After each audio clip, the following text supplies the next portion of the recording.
Neste domingo, diversas cidades brasileiras foram palco de manifestações favoráveis à abertura de processo de impeachment contra o ministro do STF, Gilmar Mendes. No Twitter, a hashtag Brasil contra Gilmar Mendes ficou durante boa parte do dia entre os tópicos mais comentados. Em São Paulo, os grupos se reuniram na Avenida Paulista. Vestidos com camisetas e segurando bandeiras do Brasil, manifestantes inflaram um boneco com o rosto do ministro e gritaram palavras de ordem contra o magistrado. Aliás, nesse boneco inflável tinha também os rostos ali de Lula e José Dirceu do lado do Gilmar Mendes. E o Gilmar não se pronunciou sobre as manifestações. No entanto, deu uma entrevista ao jornal argentino Clarín. Ao jornal, o ministro disse que espera que a corte julgue ainda em 2019 o caso sobre a suspeição do ex-juiz Sérgio Moro nos processos envolvendo o ex-presidiário Lula. Na entrevista, Gilmar sinalizou que irá votar pela suspeição de Moro, como a gente vem apontando aqui nesse programa, dados os ataques histéricos que o Gilmar Mendes tem dado nas sessões plenárias do Supremo Tribunal Federal. Então, como a gente havia dito, Augusto Nunes, antes tarde do que nunca, a manifestação contra o Gilmar Mendes, e várias pessoas lá durante a manifestação também pediram impeachment de Dias Toffoli. Tinham cartazes, lá em Porto Alegre tinha até um carro com as imagens do Dias Toffoli e do Gilmar Mendes como alvo de tomataço, como teve aqui na Avenida Paulista. Pediram o impeachment, mas o Gilmar ficou sendo essa expressão maior da ala libertadora do Supremo Tribunal Federal, personificando, como disse o Josias de Souza, essa ala. Olha, Felipe, o Gilmar Mendes conseguiu mais uma proeza, né? Até 2012, eu registrei num texto publicado ontem, você não somavam um ponto no Ibope os brasileiros que sabiam decorar a escalação do time do Supremo. Não sabiam os nomes dos 11. Aí vem o julgamento do mensalão, que foi acompanhado por uma plateia de novela, né? E os brasileiros viram que aquele órgão tinha muito a ver, que essa instituição tem muito a ver com a nossa vida prática e com os destinos do Brasil. E que eles tomam decisões muito importantes que interferem na nossa vida e, sobretudo, nos rumos da nação. A partir daí, estabeleceu-se uma estreita vigilância sobre todos os componentes do Supremo. E hoje são incontáveis os brasileiros que sabem escalar direitinho quem é quem e sabe quem faz o quê. O Gilmar Mendes conseguiu, e eu disse que é muito mais importante que o número de participantes das manifestações é o ineditismo da bandeira que foi hasteada.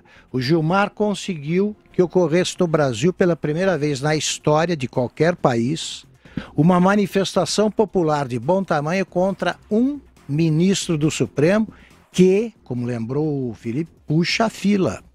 Puxa a fila, ele não é o único não. Ontem já começaram a lembrar dos outros. Esse é o tipo da questão que não pode deixar de envolver quem age subordinado ao Gilmar. Ele é líder da ala de 6 ministros que hoje controla essa ala, o Supremo.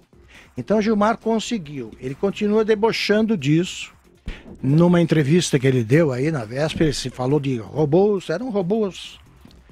Continuou com a insolência dele, com a arrogância infinita. Pois bem, diz a Constituição que todo o poder emana do povo e em seu nome será exercido por representantes eleitos ou diretamente, nos termos da Constituição em vigor. O Gilmar que se cuide, porque lembrou bem, Zé Maria, nunca houve também um exame de impeachment, né, por parte do Senado, análise de um pedido de impeachment por parte do Senado. Já é mais um passo. Pelo andar da carruagem, se o Gilmar não acordar a tempo, ele vai tornar inevitável a consumação de um fato que não tem precedentes na história.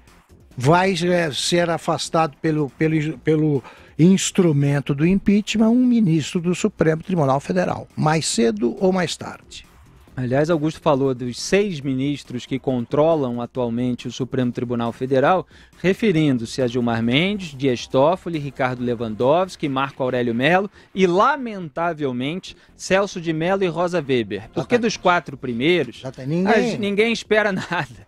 Todo mundo sabe que eles vão votar sempre a favor dos políticos investigados que sejam relacionados principalmente aos seus aliados mais próximos, para a gente dizer o mínimo, né? Agora, o decano da corte poderia, eventualmente, como já fez no passado, discordar dessa ala Libertadores, e a Rosa Weber poderia ser menos influenciável por essa ala. Zé Maria Trindade. Olha, Felipe, eu quero dizer que o Supremo Tribunal Federal prestou atenção nessa manifestação. Foi uma manifestação inédita, como disse o Augusto aí antes, ninguém prestava muita atenção de quem eram os ministros que encastelavam no Supremo e não falavam fora dos autos, né? Agora houve uma parlamentarização do Supremo Tribunal Federal e agora não, houve uma manifestação pública em várias partes do país, aqui em Brasília, houve uma concentração em frente ao Supremo Tribunal Federal, como em Porto Alegre, em Belo Horizonte, em São Paulo, e mostrou ali a impopularidade, principalmente do ministro Gilmar Mendes. Mas o presidente Dias Toffoli também está na linha, linha de tiro. Olha, eu soube por um integrante ali do Supremo de que o Dias Toffoli está decidido a tentar, olha, são palavras, né, a tentar, vamos dizer, acomodar o Supremo. E que ele tem conversado com os outros ministros e tem conversado com pessoas fora do Supremo Tribunal Federal sobre o que fazer. Eu temo ali que já está um pouco, o Supremo foi longe demais, está um pouco tarde, ainda é recuperável. Isso porque, por exemplo, o doutor Cavalhosa está defendendo a troca de todos os ministros do Supremo Tribunal Federal. Isso é, diria, uma situação de força contra o Supremo. Tradicionalmente, quando se quer instalar um poder um estado de poder,